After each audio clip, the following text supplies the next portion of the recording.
The Garmin Instinct 3, the Solar and the AMOLED model, can control the music of your phone, but for this you need to do a little tweaking.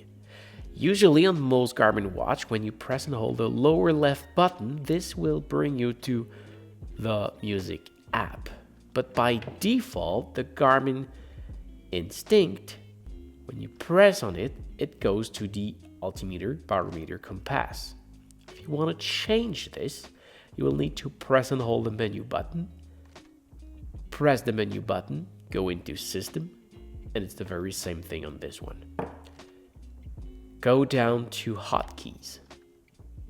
Right there, select it with the GPS button, and here you can create some shortcuts. And personally, I like to have it right there instead of the altimeter, barometer, compass. So I'm going to select this, but you could put it somewhere else. You can see that GPS plus down, I have nothing. Well, I like to have it here, so hold down. I'll set music.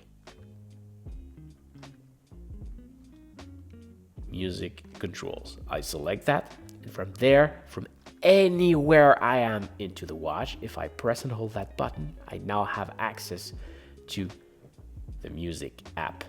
So exactly the same thing on both. And as you can see here, I've got my title app over here, and if I hit play, it does play right there. If I hit pause, it paused, and I hit play, it play, and if I hit skip, it passed to the next song. And if I go into the menu over here, I can select between skip, previous, and volume. If I select that, I can increase, as you can see, the volume of my phone. So that's it. Remember, anywhere you are, once you set up that hotkeys, press and hold the button, and you have access to the remote. So I hope this was helpful.